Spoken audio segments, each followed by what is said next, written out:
I really appreciate you guys going over time because I knew there was a lot going on.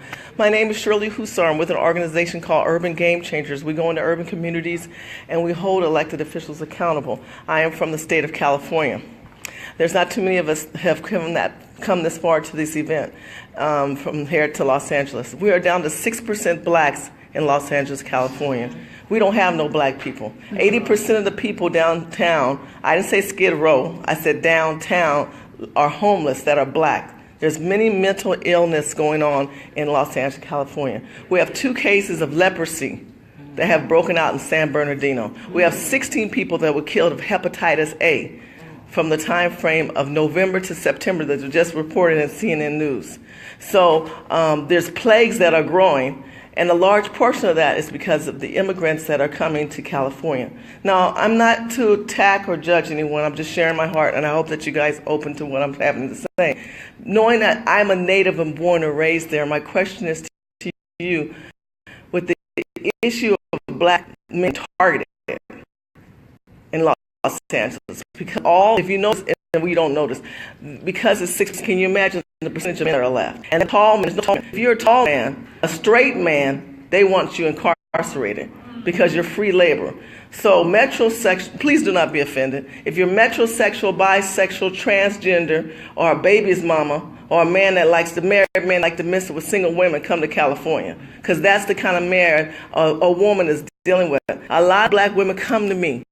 They hurting. They want a good man. They got to the point that they'll accept another man's woman just so they can get some man. And where are our men? Our men are in mass incarceration. So I have to make that clear. So when people say, why don't you support DACA? Because I know what they've done to black people in my community. I can tell you that illegal immigrants hate black people, think they're better than black people. They sell their tacos and tamales, and they fry foods, and they're able to do and sell chilies and things on the street. We can't even sell incense. You know, we can't even sell a T-shirt without some kind of regulation or licensing, and they avoid that.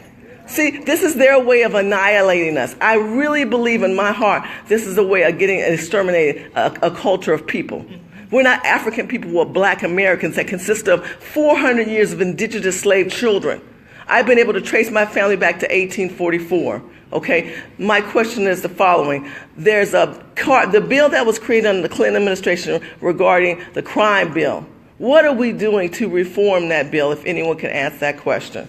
And I also want to know those who are involved with the CBC. Why did the Congressional Black Caucus, if you like President Trump or not, it don't matter to me. The man's in control, they hold the purse strings. The Latino Coalition just made a deal with Pence in February. The Asian coalitions, I have a lot of Jewish friends, they got something from the man. The man said he's willing to work with us. We don't want him. So if we don't want him, well, who gonna give us money?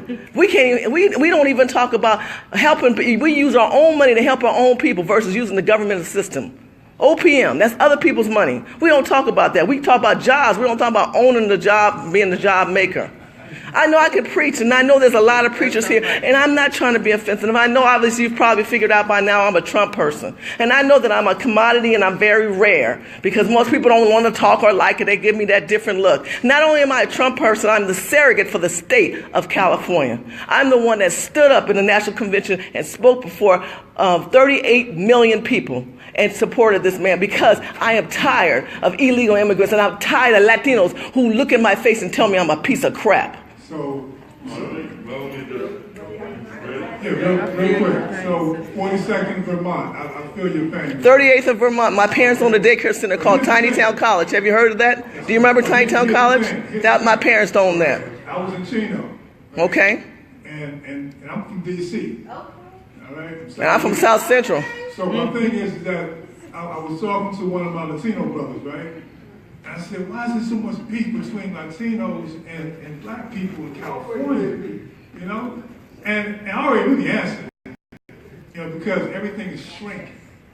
And people are fighting for small resources. But what we cannot do is divide and conquer. Yeah. You know what I'm saying? And I'm in a California prison where they're riding like crazy.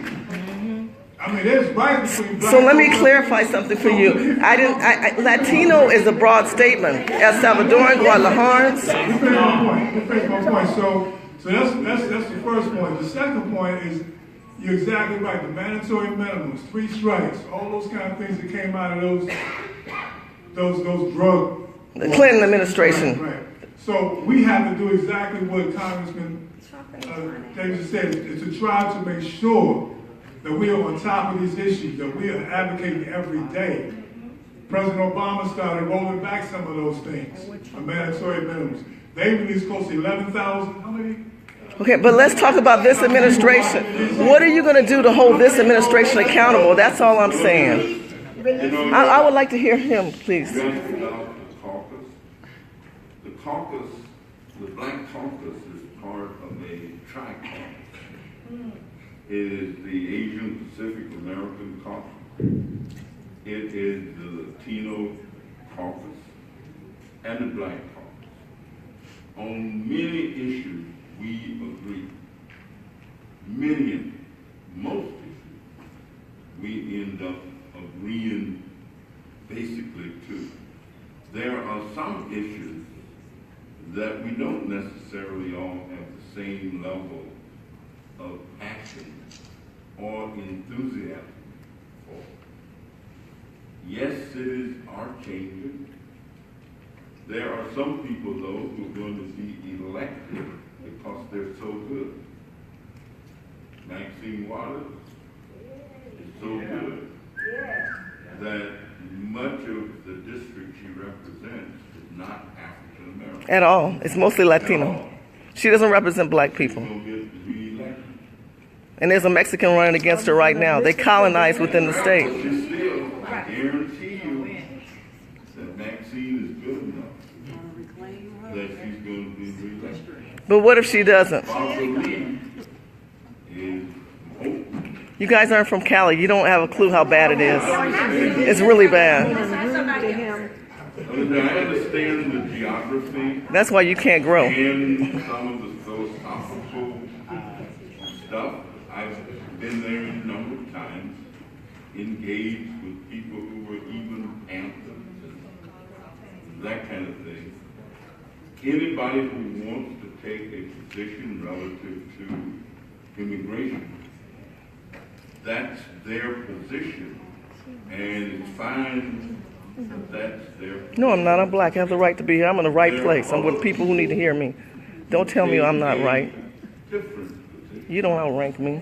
There are other people who take a different Yes, sir. position. I appreciate that. And so I often run into people at town hall meetings and that kind of thing who express certain fears about our immigration policy in terms of saying that blacks are going to be undercut in the labor market, that especially at low-end work opportunities. And I'm certain that some of that takes place. And I'm certain that it's been trending. When I say trending, I take the position, though, basically, that Dick Gregory took. Dick Gregory, when people were worrying about the Ku Klux Klan burning crosses on people's lawn and that kind of thing, Dick Gregory said, get you a watermelon. Yes, it did. Burn it on melon.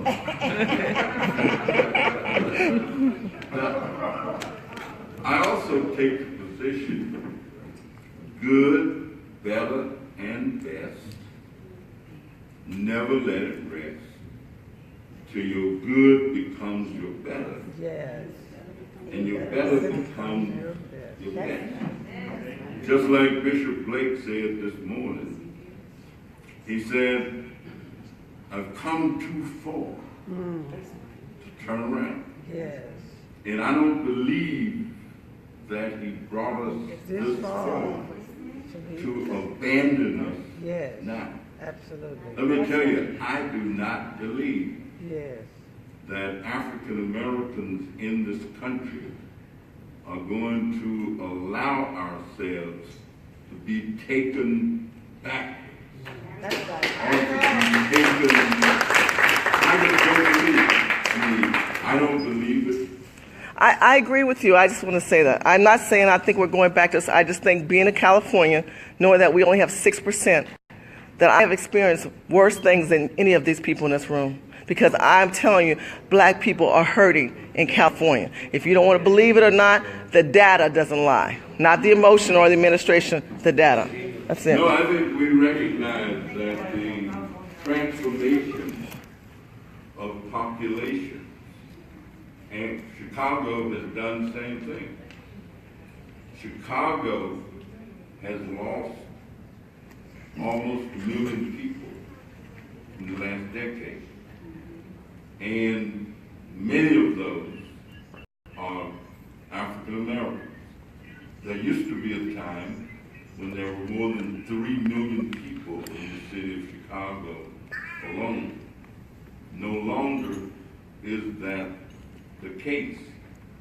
And we know that the struggle, when you can't see your way, you got to look at the past in a way where you're not just thinking that you're the fish who couldn't climb the tree.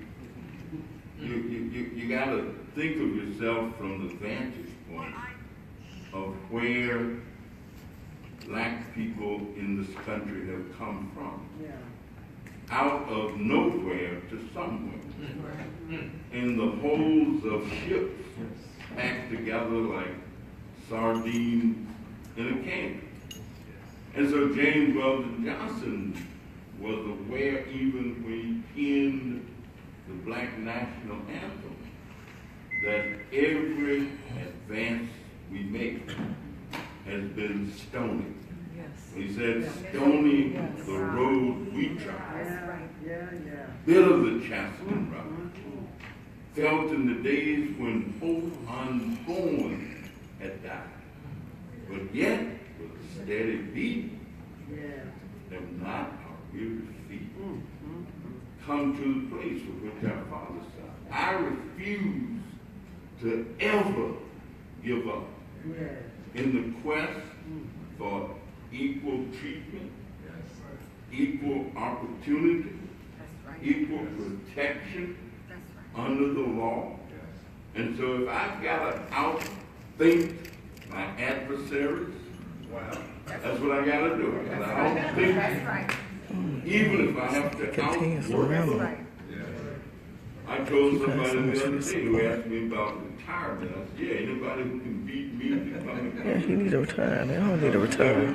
He's talking bull crap. He's talking riddles and rhymes. This ain't relevant. When you guys gonna move It's crazy. over? I ain't gonna move over, but if you beat me, I'm going. But that's what you're gonna have to do. Yeah, you just gotta vote him out of You ain't office. gonna talk to everybody.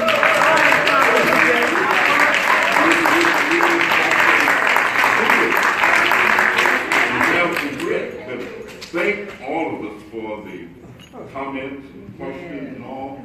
So let me ask our panelists if they just have a last word beginning, and we'll get on out here and go get dressed. I'm still trying to figure that out, Andrew.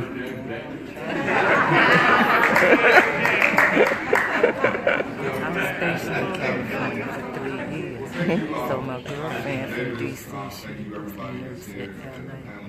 And I know what you're talking about. Thank you. And I was in San Diego, and I kept saying, look, could I live out here? I know Oh, what not happened. being home. No.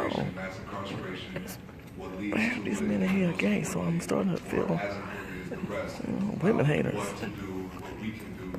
Thank you. I think that with the Mayor's Office on Returning Citizen Affairs, with all of the community organizations that have been represented here today, I think it's important that we all acknowledge the individual contributions that we can make to help people that can't help themselves. I said it before at the podium, but I want to reiterate that everyone here has a platform that we can help people get on track and not be stigmatized and become successful members of society. So I want everyone in here just to think about the one, maybe it's too broad to help everybody, but the 1, 2, or 3 people that you can reach out to that you can affect in some positive way. And I think that'll make a great difference. Thank you very much. Yes, sir. The issues that offenders face are dynamic, they're voluminous, and we often ask them, in spite of all their challenges, to still be positive, still persevere. Thank you, I would just say to everybody in this room, take that same level of approach and enthusiasm. When you're confronted with the challenge that all of you presented today, remember what you're asking for them to do. Be positive, to persevere, to get the work done. I think if we do that with great sense of perseverance and sincerity, Thank you, love for our Ross. people, we succeed. Thank you very much. Yes, indeed. Yeah.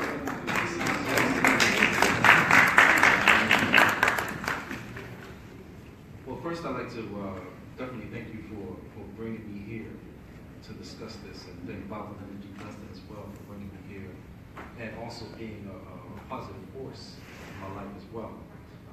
You know, as I sat and I thought about some of the last questions, I thought about two things, and one was the miseducation of the Negro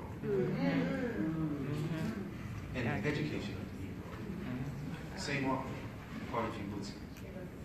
You know, I want to read just this last portion from the intro of my book, because I think it's important, especially, you know, the way you said the words about every advancement has been stolen. You know, life for me hasn't been a crystal stair.